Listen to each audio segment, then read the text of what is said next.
Jóvenes, vamos a empezar con lo que es la revisión de algunos aspectos sobre lo que es neumonía, ¿no?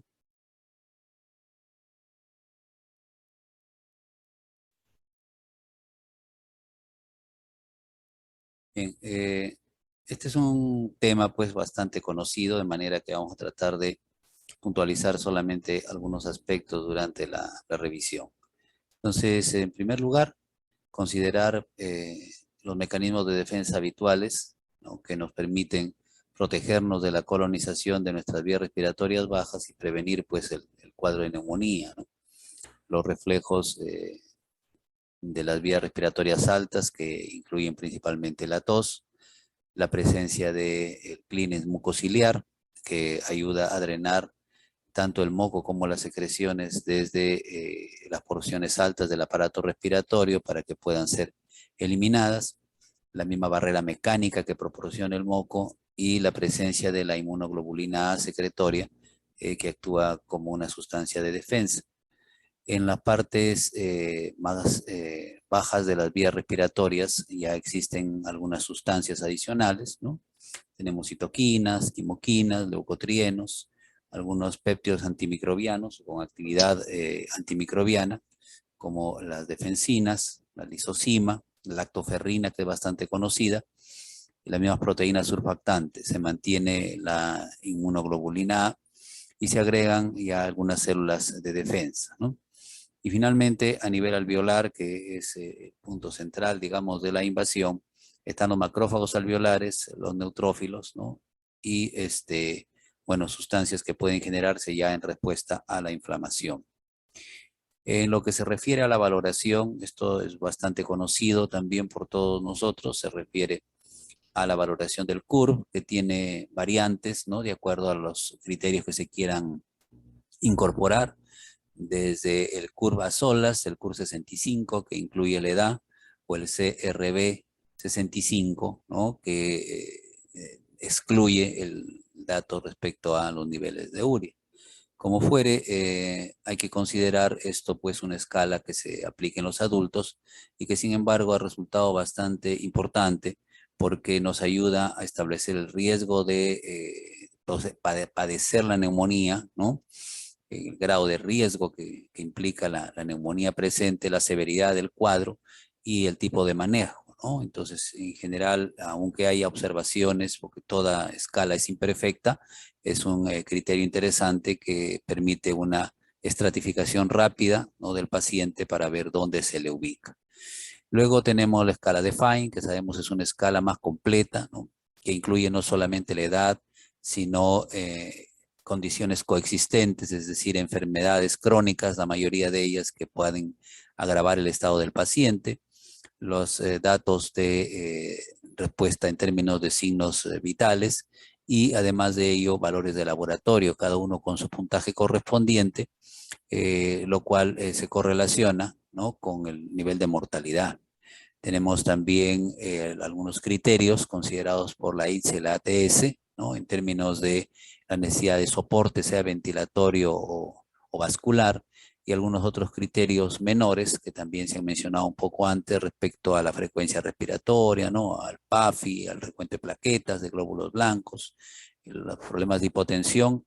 Importante que incluya, aunque como criterio menor, el hecho de que haya múltiples infiltrados, ¿no?, lo que en algún momento se llamó, o a veces todavía se llama bronconeumonía, o que se prefiere ahora el término de neumonía foco múltiple, ¿no? Entonces eso también es un criterio, si bien menor, que podría agravar un poco el cuadro, ¿no?, y darle un mayor o un peor pronóstico al paciente.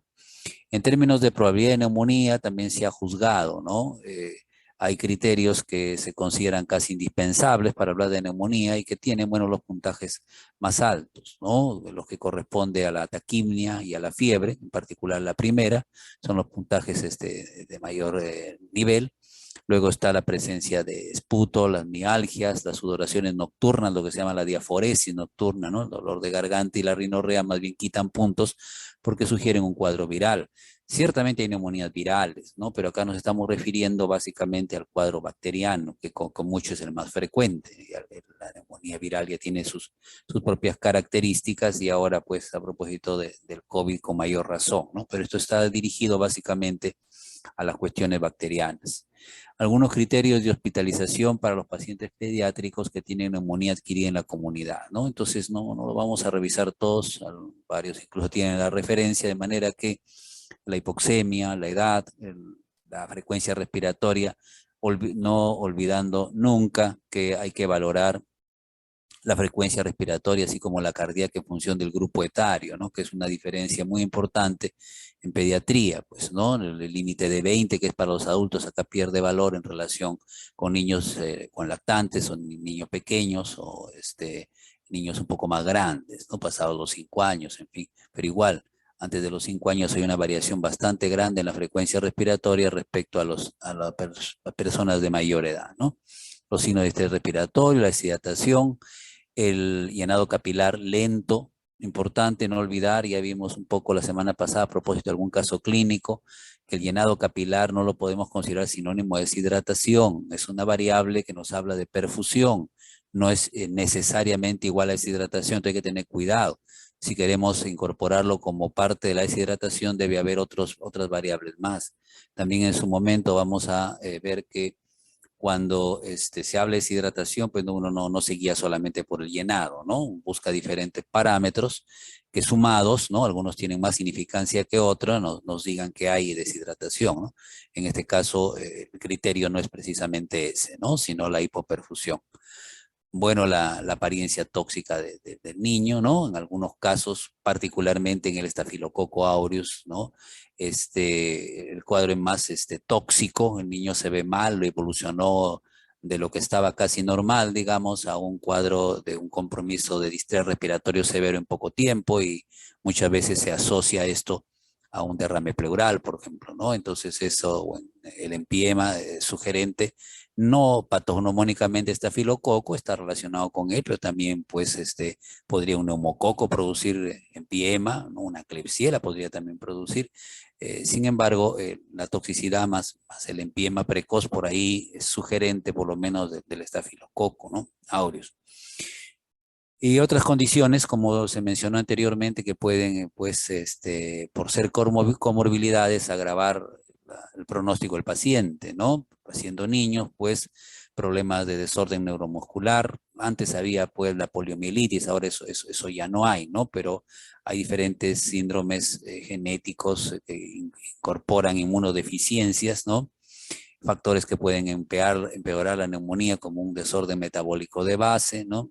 En la inmunosupresión, que a veces no necesariamente es una enfermedad que curse infecciosa o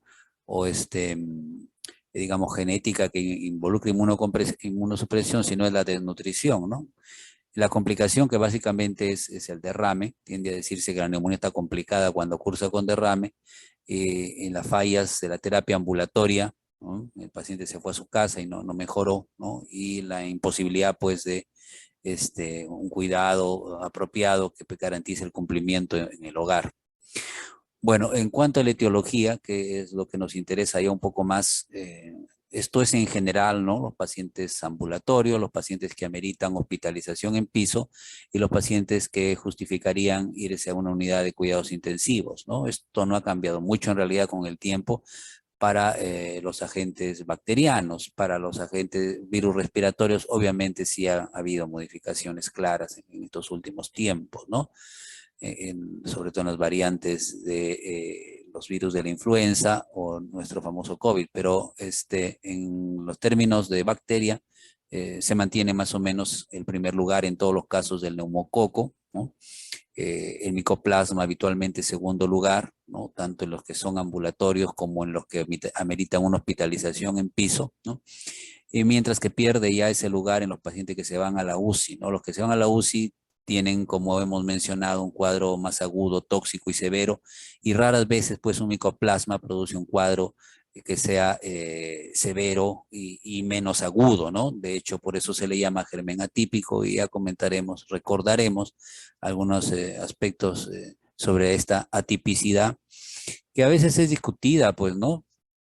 La Sociedad Americana del Tórax cuestiona que se hable de neumonía atípica, ¿no? Mientras que en otras latitudes todavía se conserva el término. Lo importante es que hay un cuadro, pues, un poco más tórpido, no más insidioso cuando es una neumonía por gérmenes atípicos, para no decir neumonía atípica, y el cuadro un poco más agudo y característico, y el compromiso lobar versus un intersticial, en fin, cuando es un cuadro producido por neumococo o otra bacteria típica, ¿no? Pero hay clínicas sobre ello, ahí está descrito eso, entonces aceptar o no la terminología del típico, neumonía típica versus atípica, es una cuestión un poco de criterio, ¿no? No, es una sugerencia que no se haga, pero bueno, ya eso es una discusión un poco accesoria.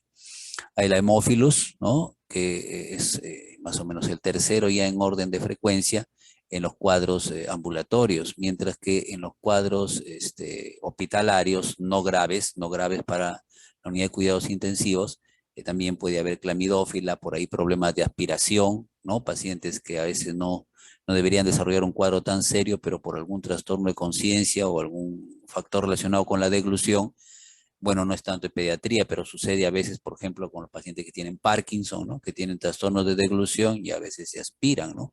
Y la etiología está por ahí, hay que incluir tratamiento para anaerobios, ¿no? Por el hecho de que se aspiraron. Bueno, y tienen que hospitalizarse. El Parkinson normalmente no se hospitaliza por Parkinson, ¿no? Se hospitaliza porque hizo una neumonía como complicación, ¿no? Por ejemplo, ¿no? Y los cuadros sí que se van a la UCI a pesar de ser NAC, todos estamos hablando de neumonía adquirida en la comunidad, y tienen que ver pues con bacilo gram negativos, ya mencionamos el neumococo, el estafilococo, bacilo gram negativos dentro de ellos Klebsiella pneumoniae, ¿no? Que puede producir neumonías graves con áreas de necrosis y circunstancialmente derrame pleural. Entonces, el punto más relevante, como titula la diapositiva, es la terapia, pues, ¿no? Terapia antimicrobiana por patógeno, ¿no? Entonces, el neumococo, hay tablas que hablan de 3 niveles de resistencia, ¿no? Esta nos da 2 niveles de resistencia, el que es sensible, el que es resistente a una MIC de más de 2, ¿no? Y el que es resistente a MIC de más de 4, muestran otras tablas, que algo creo que te vamos a tener en meningitis. En todo caso, lo importante es que el sensible, que todavía parece ser frecuente en nuestro medio, ¿no? Puede manejarse pues con amoxicilina, con penicilina G y cuando hay alergia con el famoso macrólido. Aquí no hay que olvidar el hecho de que hay una resistencia cruzada, que creo ya hemos mencionado, entre lo que es la resistencia a la penicilina y la resistencia a los macrólidos. Es decir, si es resistente a las penicilinas, como es el caso de este segundo que está acá, aquí no dice que la alternativa sea ningún macrólido. Ya no hay macrólido como alternativa, casi hay alergia, ¿no? A ver que usa una fluorquinolona, pues, ¿no? En el alérgico a la penicilina tipo 1, ¿no? O a las cefalosporinas tipo 1, pero no habla de macrólidos, porque justamente la resistencia a estos dos fármacos también configura resistencia para el macrólido, ¿no? En el primer caso sí hay más alternativas, hay cefalosporinas de segunda, la conocida cefuroxima, está la clinda que le hemos mencionado otras veces, la misma levofloxacina, que es la quinolona respiratoria, la oxiciclina en mayores de 8 años. Pues ya hemos dicho que la seguridad no es muy buena, así que tiene ciertas limitaciones, pero es un medicamento que puede considerarse entre las alternativas. Y cuando hay resistencia, pues la cefalosporina de tercera, ¿no? Que tienen, como hemos mencionado ya, PVPs diferentes, estabilidad beta-lactamasa mayor, aunque aquí no importa porque es neumococo, ya eso lo preguntamos inclusive en el examen, acá no interesa que haya estabilidad beta-lactamasa, ¿no? Porque el neumococo no genera resistencia por ese mecanismo, ¿no? Fluorquinolona como una alternativa, levo básicamente, ¿no? Aunque se puede usar también moxi, aunque debería reservarse para, digamos, cuadros severos, más que para cuadros, digamos, de una gravedad intermedia, ¿no? Y como alternativa, pues, en casos de resistencia y un poco más alta, vancomicina, el mismo linezolid. Bueno, el hemófilus, igual que en la otitis, se diferencian dos, ¿no? El que produce beta-lactamasa y el que no lo produce. Entonces la diferencia está para el segundo en amoxicilina clavulanato, en cefuroxima, que ya tiene alguna estabilidad beta-lactamasa, generalmente suficiente para que no sea afectado por el hemófilus, o sea, sea eficaz, cefuroxima, más que cefaclor. Cefaclor hay, pero no se usa mucho, los niveles de resistencia son un poco más altos. La cefalosporina de tercera generación, ¿no? En general, bastante estables a las beta-lactamasas comunes, ¿no? Ya se ha hablado también de que las BLE no entran en la clasificación, es otro nivel de beta-lactamasa, y las alternativas correspondientes, ¿no? Para el hemófilo sí puede considerarse el macrólido como una alternativa, ¿no? No hay el nivel de resistencia que había para el neumococo. Después, micoplasma o clamidófila, que van a tratarse de manera parecida. Obviamente acá sí, macrólido, acitro generalmente, ¿no?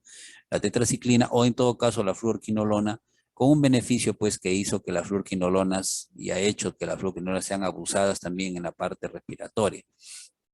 Porque obviamente es un fármaco que cubre tanto típicos, en este caso el neumococo, ¿no? Como atípicos, como el micoplasma. Entonces, para no estar combinando un beta-lactámico más un macrólido, una fluorquinolona tiene la cobertura de ambos, ¿no? Es un bactericida, es estable generalmente, es adecuado para el neumococo resistente, por lo menos el moderadamente resistente, porque el altamente resistente podría requerir banco, como hemos dicho, pero para los que son moderadamente resistentes, ¿no? Entonces va bien todavía la fluorquinolona, ¿no? Después, el legionela no es muy usual, ¿no? Son fármacos, son parecidos a los otros atípicos, ¿no? Y dentro de los gérmenes ya gram negativos, los bacilos gram negativos, preocupa acá, por supuesto, Klebsiella pneumoniae, dentro de estas bacterias, ¿no? Entonces, como es neumonía adquirida en la comunidad, una cefalosporina de tercera debe ir bien, pero no hay que olvidar que las enterobacterias, incluida la Klebsiella, han ido desarrollando, pues, BLES, ¿no? Y si desarrollaron BLES, entonces hay que pensar en un carbapenem, ¿no? Otra opción, por supuesto, sería una combinación de un inhibidor de beta-lactamasa con beta-lactámico, nuestra conocida piperacilina tazobactam, ¿no? Entonces podría ser la otra alternativa, ¿no? O por ahí una fluorquinolona, pero habrá que también valorar la sensibilidad, ¿no? La Klebsiella puede ser resistente, por lo menos la Klebsiella productora de BLES no va a responder bien a las quinolonas. Entonces es más razonable pensar en piperacilina tazobactam.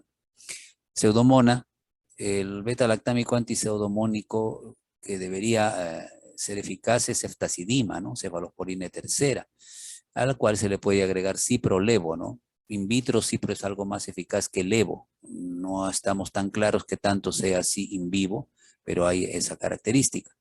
O un aminoglucosio que va también bien contra pseudomona. Sin embargo, los niveles de resistencia a ceftazidima han ido aumentando, sobre todo a nivel hospitalario. Como estamos ante una neumonía adquirida en la comunidad, todavía podríamos pensar que ceftazidima sería una cefalosporina eficaz. En su defecto, la opción sería cefepime, pues, ¿no? Cefalosporina de cuarta con mejor actividad contra pseudomona que ceftazidima, ¿no? Después el estafilococo, pues, ¿no? Tenemos las dos posibilidades, que sea sensible, que sea resistente, y hemos hablado y queda claro que es una cuestión lógica inclusive, que si es una neumonía severa, casi una sepsis a foco pulmonar, pues tendrá que optarse por vancomicina, así sea de la comunidad, porque si es meticilino resistente y vamos a ponerle pues oxacilina, que sería la penicilina antiestafilocócica, o cefazolina, la cefalosporina de primera por vía parenteral, no va a responder y si el cuadro es grave, entonces podría suceder que se agrave todavía más, ¿no?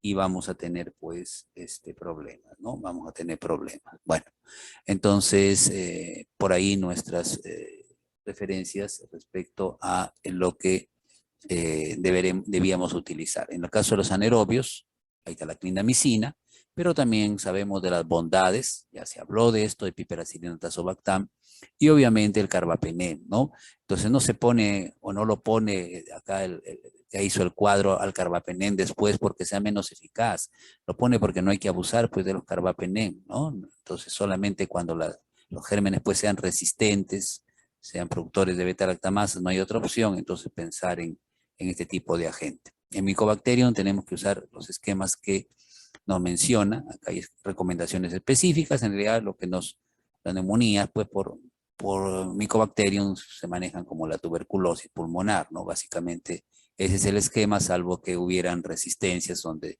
también varía de acuerdo a la norma técnica. Por eso no vamos a ver tanto ahorita. Después, lo que hablábamos de la neumonía típica y atípica, discutible, estamos diciendo de que es así, no es una cosa pues que sea invariable o que se acepte de que deba tenerse en cuenta tal cual, pero sí hay algunos parámetros pues clínicos que te ayudan a diferenciar, ¿no? Inclusive las características de que hay expectoración o no, un poco el dolor pleurítico nos habla más de una neumonía típica, siempre ha sido así, porque hayan pasado los años no ha cambiado mayormente esto, ¿no? Los signos de condensación localizada, aquí más bien un compromiso a veces espástico que puede generar sibilancias o un compromiso intersticial, como dijimos, que inclusive se puede corroborar en la radiografía, versus un cuadro lobar o segmentario que puede ir asociado a derrame pleural, ¿no? En la lista inclusive se puede ver ahí donde por la suma de los criterios correspondientes, la fiebre alta, etcétera, se puede estar más cerca de un cuadro típico o de un cuadro atípico, ¿no? O puede haber duda también porque es así, pues, no tiene por qué estar como el libro, digamos, lo que pasa con el paciente. A veces es un cuadro poco claro, ¿no? Y ni modo, hay que buscar la causa o hacer la cobertura en tanto se determine.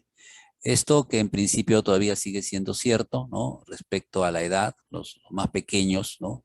Generalmente tienen cuadros por neumococo y no hay atípicos, ¿no? Los menores de 5 años, ¿no? Mientras que ya los mayores de 5 años, ¿no? Hasta los adolescentes, ya tienen cuadros que pueden ser típicos o atípicos, o sea, aumenta la frecuencia de Mycoplasma pneumoniae, ¿no? Aquí es excepcional, no quiere decir que es imposible que esté, pero es más raro. Y si obviamente están vacunados, como están casi todos para hemófilos influenza de tipo B, entonces ya queda pensar básicamente en el neumococo, ¿no? Sin embargo, la vacuna también está ayudando pues a limitar a este agente un poco, ¿no? Y tenemos los fármacos de primera línea, normalmente pensando en que no va a haber resistencia, ¿no? Y los fármacos alternativos por gravedad, donde no se puede descartar que haya resistencia, o por resistencia conocida, ¿no? La cefalosporina de tercera que ya hemos mencionado. Y en los cuadros atípicos, los macrólidos, ¿no? Que obviamente cuando el cuadro es poco claro deben combinarse, pues, ¿no? La amoxicilina o la cefalosporina correspondiente con el macrólido, lo cual podría ser relevado, ¿no? Suplido por el uso de la quinolona, que eso también lo sabemos. Algunos fármacos sugeridos de acuerdo al grupo etario, ¿no? Hasta antes de los 4 años prácticamente se utiliza el macróleo si hay alergia a la penicilina, no como cobertura. La sospecha de neumonía típica es más rara, no es imposible, estamos diciendo que es menos frecuente, pero si la hubiera, obviamente tendrá que entrar también el macróleo, ¿no? Aunque principalmente el criterio es de alergia, ¿no? Y según pues la severidad del cuadro, hay manejo con amoxicilina básicamente para el ambulatorio, ¿no? Salvo que sea alérgico, ¿no? a la penicilina, no tenga vacunas para pensar en amoxicilina clavulanato, en fin, cosas que ya más o menos podemos hasta casi un poco deducir de acuerdo a lo que ya han expuesto también. La ampicilina congenta por ahí para los más pequeños, ¿no? Porque pueden haber enterobacterias en estos niños que están 4 semanas, todavía son recién nacidos, ¿no? Están todavía dentro del primer mes de vida. Ya para los más grandes ya entran ya la cefalosporina de tercera, la amoxicilina clavulanato, y ya podemos pasar a la ampicilina intravenosa, que es lo mismo que la amoxicilina, ¿no? O la amoxicilina clavulanato, pero el problema es que la amoxicilina clavulanato intravenosa es muy cara, ¿no? Hubo disponible en algún momento como Augmentin, pero era carísimo, entonces no es una alternativa razonable, ¿no? Se supone que si está ingresado es porque el cuadro es más severo, capaz tiene muchos vómitos, limitaciones para usar el medicamento por vía oral y eso ha llevado al uso de la cefalosporina tercera o a la ampicilina intravenosa. Macrólido intravenoso, dice acá, sí tenemos también, ¿no? No tenemos genérico, obviamente, pero hay claritromicina, hay Claricid, que es claritromicina de marca endovenosa. Ahora averigüen cuánto cuesta, ¿no? Entonces, de haber, hay, ¿no? Pero el costo limita un poco, pues, y por el hecho también que es tan costoso, a veces no todas las farmacias la tienen disponible, ¿no? Pero en el Perú hay. Bueno, Y después, lo más grave, pues ya ameritan tratamiento parenteral, ¿no? La idea es que hay antimicrobianos que tienen buena biodisponibilidad por vía oral, ¿no? Entonces se podrían usar por esa vía, no estamos diciendo que no puedan ser eficaces, aunque podríamos discutir un poco el hecho de que tengan tanta eficacia como el intravenoso, ¿no? Porque la biodisponibilidad de todos estos fármacos es conocida, ¿no? Entonces no es lo mismo administrar un endovenoso que un oral en términos de concentración máxima que va a alcanzar en el plasma, ¿no? Que al final el niño se cure igual, clínicamente mejor e igual es posible, ¿no? Probablemente las concentraciones que se alcanzan son suficientes en esos estudios para la curación, pero la idea es que cuando el paciente está grave y además tiene quizás trastornos de conciencia o limitaciones por vómitos o alguna otra razón, debe preferirse la terapia parenteral, ¿no? Y los de mayores de 5 años, lo que ya se ha mencionado, ¿no? Incluyendo la cobertura cefotaxima macrólida. La terapia empírica, entonces, en los pacientes ambulatorios, un poco más de lo mismo, no vamos a insistir mucho, solo recordar que la sugerencia, pensando en la saturación esta de las PVPs que ya hemos comentado, es dosis altas de penicilina, ahí tienen la referencia, una referencia americana, para los cuadros típicos, y para los cuadros atípicos tenemos aquí los macrólidos en sus diferentes formas, ¿no? Por vía oral, porque es un paciente ambulatorio, no hay acá nada que pensar respecto a la terapia endovenosa, que tiene las condiciones para manejarse como tal. En un paciente que necesita hospitalización, entonces, como ven, ya los fármacos cambian un poco, ya no hablamos de amoxicilina básicamente o cefuroxima como máximo, sino ya de clindamicina, banco, ceftriaxona, pues dependiendo de si no está complicado, básicamente en términos de derrame, de empiema, o si lo está, donde la vancomicina tiene un objetivo específico, ¿no? Pensando en un cuadro de derrame pleural, obviamente, ¿no? Entonces, eso en cuanto a lo que sería el manejo para la bacteriana, ¿no? Que ya amerita hospitalización. Y para la típica, ¿no? Que también ya amerita que el paciente esté hospitalizado, ¿no? Se puede recurrir de acuerdo a las presentaciones. Aquí, en otras latitudes, pues tienen acitromicina intravenosa. Nosotros no tenemos, pero tenemos clarito intravenosa, ¿no? Eritro había, se usaba para peste, ¿no? Pero no sé qué tan disponible está en el momento actual. Lo que sabemos es que clarito sí hay, con las limitaciones un poco del costo. Las dosis, que ya más o menos son conocidas, la importancia de la citro, por ejemplo, de empezar con 10 miligramos por kilo el primer día y luego en los siguientes días, ¿no? Usar solamente 5 miligramos por kilo. En general, sabemos que es un fármaco que va bien en este tipo de esquema porque tiende a acumularse dentro de los macrófagos, ¿no? De las células de defensa en general, tiene cierta acumulación tisular que le permite entonces no usarlo por mucho tiempo, unos 5 días, ¿no? Por eso habla acá del día 1 y del día 2 a 5, 5 días de tratamiento y con dosis más reducidas a partir del segundo día. Eso también reduce un poco las reacciones adversas de intolerancia digestiva que presenta el macrólido, ¿no? La ceftriaxona, que puede usarse inclusive por vía intramuscular, y ya sabemos lo del dolor y que se puede reducir con la lidocaína, la cefuroxima, menos estable a la beta-lactamasa que la ceftriaxona, pero puede ir como una buena alternativa, equivalente a amoxicilina clavulanato básicamente, y la claritro, ¿no? Y la claritro que sigue un patrón parecido a la citro, ¿no? Si dosis más altas al principio, 15 miligramos por kilo por día, ¿no? Y luego ya 7,5, ¿no? Esto es monodosis y luego repartido, ¿no? Bueno, 7,5 repartido. En la neumonía nosocomial, por otro lado, entonces teníamos que ver también algo sobre eso. Se han repartido con derrame pleural. Bueno, no hay problema porque el sílabus hablaba un poco así, pero tenemos que ver algo sobre neumonía nosocomial. Entonces, puede haber el criterio de la aspiración, ¿no? Criterio que se genera, digamos, a partir de los gérmenes de las vías respiratorias del paciente, ¿no? Es en estos gérmenes que ingresan, digamos, y que pueden generar la neumonía hospitalaria, ¿no?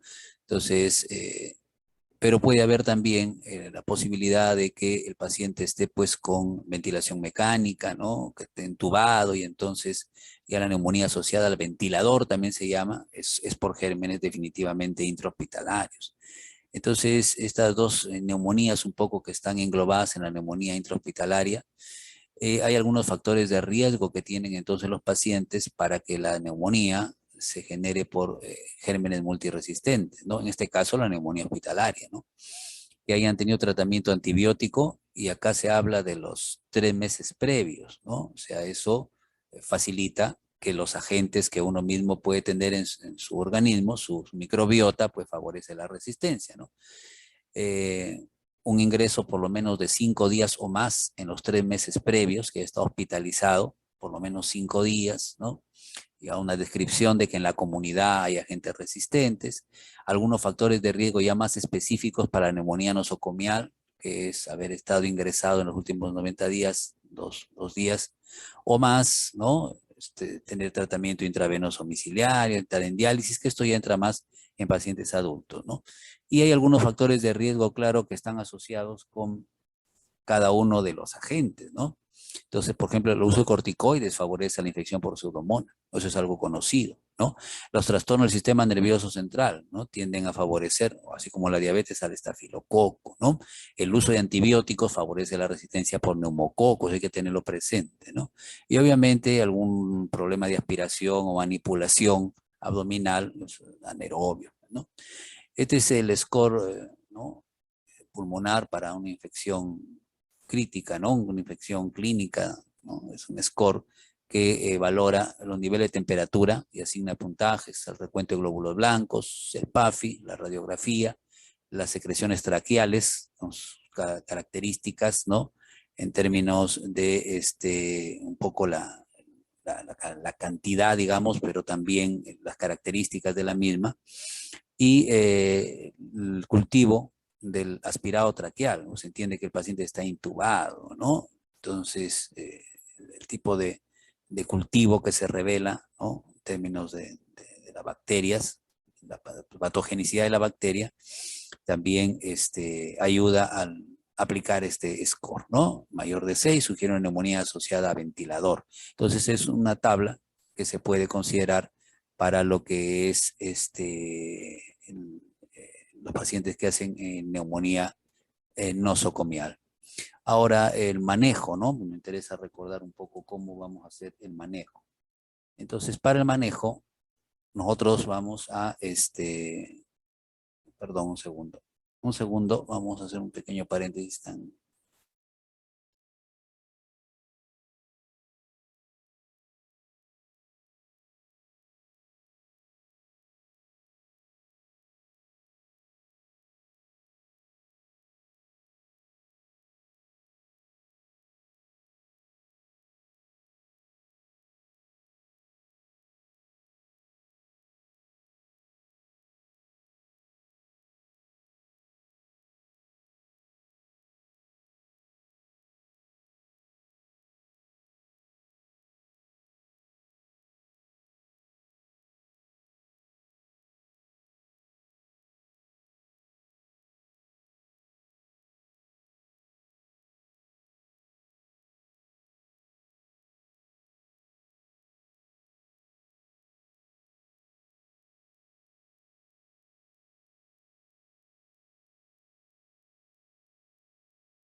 Ya, bien, entonces estábamos viendo lo que se relaciona con el tratamiento, ¿no? Entonces, acá en el tratamiento, nosotros podemos guiarnos por este algoritmo que nos menciona la importancia de ver la severidad del cuadro, ¿no? Si el cuadro es leve a moderado, determinar pues el riesgo de que haya patógenos resistentes, ¿no?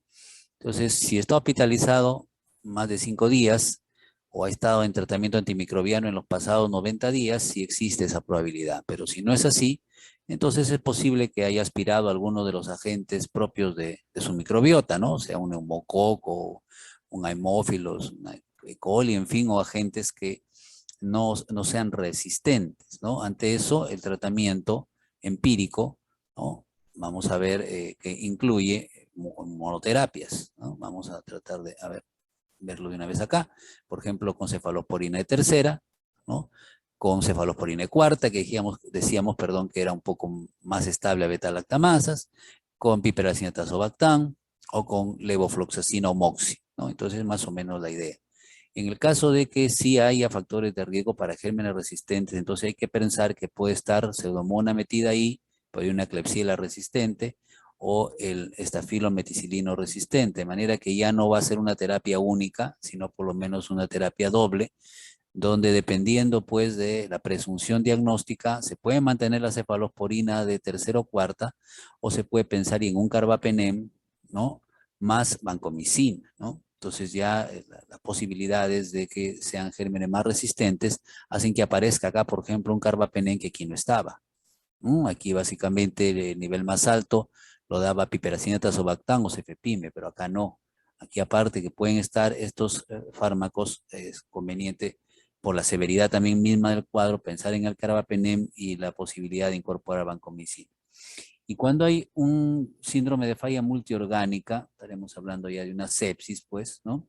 Entonces, esa disfunción orgánica, que es un criterio importante, como sabemos, para la sepsis, nos habla de que es un cuadro severo, entonces ahí hay que ser agresivo, no es posible que haya agentes resistentes o no, pero la severidad justifica una terapia triple que debe cubrir a los agentes involucrados, por un lado, y por otro lado, tener en cuenta sinergias, ¿no? Es decir, que los fármacos se ayuden entre sí para poder erradicar a los agentes, al agente o agentes. De manera que tenemos, por ejemplo, piperacilina, tazobactam o un carbapenem. Alguien podría preguntarse o decir, bueno, pero el carbapenem cubre casi todo. Sí, pues, pero necesitamos sinergizarlo con aminoglucosio o con una fluorquinolona para mejorar un poco su eficacia, ¿no? Y la banco porque el estafilo meticilino resistente no es cubierto por el carbapenem, ¿no? Ni por ninguno de estos dos. De modo que es una cuestión acá de cobertura, pero también de sinergia, ¿no? Un resumen un poco de lo que se ha dicho, los agentes más probables, ¿no? Que sean no resistentes, digamos, se pueden manejar de esta forma, pero los que tienen que ver con un cuadro más tardío, ¿no? Aspirativo posiblemente o asociado a ventilación mecánica con agentes multiresistentes, ¿no? Entonces, ante esta evidencia de factores de riesgo están los fármacos que ayudan a actuar sobre los diferentes tipos de bacterias resistentes, ¿no? Destacan los carbapenem, ¿no? Sinergizan la vancomicina, la micacina, las quinolonas. Y en cuanto al derrame pleural, pues esto es un cuadro muy conocido para los famosos criterios de Lai, que es puesto, me parece, algunos de sus compañeros, ¿no? Están los cocientes correspondientes de LDH, de proteínas, para ver cuándo es exudado, cuándo es trasudado, en fin. Esto es una referencia no reciente, no han cambiado demasiado estos criterios, se ha discutido que capaz no sean del todo valiosos, pero con, digamos, coherencia, el expositor dijo que se seguían aplicando, entonces todavía tenemos que tenerlos un poco presentes, ¿no? Algunos procedimientos adicionales, ¿no? Que aparte de lo que es, pues, eh, la toracocentesis para determinar las características del exudado o trasudado que exista, la ecografía torácica, ¿no? Importante, algunas biopsias, ¿no? con procedimientos toracoscópicos, ya que implican tecnología, ¿no es cierto?, y capacitación por parte de quien lo hace, y el tratamiento muy breve, que es lo que un poco nos interesa, ¿no? Entonces, derrame paraneumónico asociado al cuadro infeccioso, pues debe iniciar tratamiento antibiótico. Ahorita vamos a ver los medicamentos que se parecen a lo que ha mencionado algún expositor, ¿no? El estudio de los exámenes auxiliares, la radiografía, considerar la ecografía, que pueda establecer si hay tabiques, o sea, si el TAM está loculado o no loculado, ¿no? En ambos casos, la toracocentesis va a ayudar a determinar si estamos ante un exudado o más ante un líquido seroso, no exactamente un trasudado, pero sí por lo menos un líquido seroso. En ambos casos hay que hacer la tinción de Gram, el cultivo, y algunos procedimientos bioquímicos en el líquido seroso para ver si justifica la colocación de un drenaje y un fibrinolítico, ¿no? Dependiendo del pH más bajo, un poco atendiendo a los criterios de la ya mencionados, justificar la instalación de un drenaje y algo que rompa pues los tabiques, ¿no? Y cuando el derrame está loculado, entonces el drenaje debería ir acompañado del fibrinolítico en general, y ya hay otros procedimientos que pueden ser quirúrgicos, ¿no? Ahora, importante para nosotros es esto, ¿no? Que corresponde a la etiología, ¿no? Del derrame adquirido en la comunidad y del adquirido en el hospital. En el caso del adquirido en la comunidad, entonces tenemos aquí algunos de los agentes más importantes, ¿no? Tenemos al estreptococo, tenemos al estafilococo, y fíjense que siendo el neumococo, ¿no? Un agente pues que no se asocia, digamos, característicamente al derrame, cuando está presente en la comunidad, la mitad pueden ser por estreptococo. El estafilococo, ¿no? Algunos gran negativos ya con menos frecuencia, y los anaerobios no están exentos, ¿no? Incluso Bacterium, por ejemplo. Entonces el tratamiento puede ser una cefalosporina de tercera generación con clinda, por ejemplo, sería un tratamiento interesante, que te va a cubrir neumococo, te va a cubrir estafilococo y a los anaerobios, más las enterobacterias. Casi todo está cubierto aquí con cefalosporina tercera más clinda. Se podría optar por metronidazol cuando el estafilococo no es una preocupación, ¿no? Amoxicilina clavulanato cuando el cuadro es más leve o cuando está mejorando, ya tienes un dato de quién fue y es sensible. O clindamicina y una quinolona, que es otra forma de tratamiento empírico. Aunque la quinolona, levo, no cubre anaerobios, tendría que ser moxi si hubiera la presunción de que son anaerobios, ¿no? Si no, podría darse para los primeros clinda más levo, por ejemplo. Y en la adquirida en el hospital, entonces el estafilococo es el más importante, ¿no? Meticilino resistente, por lo tanto tiene que estar la banco, ¿no? Y luego están los aerobios gram negativos, ¿no? Básicamente la enterobacteria, la Klebsiella, la misma pseudomonas, la E. coli, y los anaerobios ya con menos frecuencia. De modo que piperacilina con tazobactam iría bien maldabanco, ¿no? Otra opción, ceftazidima, pensando más en pseudomonas, obviamente, por ahí cefepime un poco mejor, con metro para los anaerobios, ¿no? Y el carbapenén, que cubriría casi todo, ¿no? Estas son algunas de las alternativas. Y cuando hay tuberculosis, ¿no? Que haya generado pues el derrame pleural, el test de ADA es uno de los criterios importantes, que sumado a los niveles de prevalencia que en nuestros medios son altos, ¿no? Y hace necesario considerar el tratamiento, pues, ¿no? El tratamiento ya para la enfermedad, no recurrir ya a tinciones, a biopsias pleurales. Muchas veces el hecho de que haya un cuadro con un test de ADA elevado, ya suficiente en nuestro medio muchas veces para considerar ya que es tuberculosis, y con las pruebas complementarias, algunas pruebas complementarias y el contacto epidemiológico, en fin, iniciar el tratamiento. Finalmente, fibrinolíticos en el derrame paraneumónico.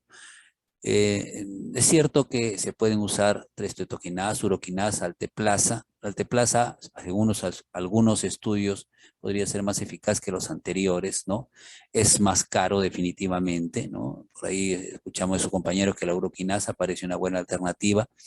No están colocados, pues, en el espacio intravascular, o sea, no están administrados para un Zika, ¿no? Para una terapia fibrinolítica en un infarto. Entonces están colocados para tratar de romper los tabiques. Entonces podrían ser también una alternativa razonable, ¿no? Con un costo menor que el alteplasa, que es un costo muy alto, ¿no? y la necesidad de hacer una pleurodesis, que ya es una técnica, digamos, de un poco del dominio del neumólogo en todo caso, que es fusionar, ¿no? Fusionar las pleuras, porque ha habido una complicación en el tratamiento y es necesario hacer esta fusión, pues se puede hacer con talco, una de las formas, ¿no? No dolorosas, sobre todo porque las tetraciclinas tienen una buena eficacia en producir la respuesta, pero son bastante dolorosas, ¿no? ¿No? Igual sucede con la bleomicina, por ejemplo, ¿no? O el nitrato de plata, o sea, hay otros métodos, la misma iodopovidona, ¿no? Pero el dolor es lo que limita un poco. Entonces, pueden usar otras técnicas, ¿no? Pero la del talco parece no solo barata, sino eficaz, ¿no? Hay cierto riesgo de aspiración, por ahí un poco de diseminación extrapleural, pero es bastante eficaz, ¿no? Y no produce el nivel de dolor que generan algunas otras tecnologías.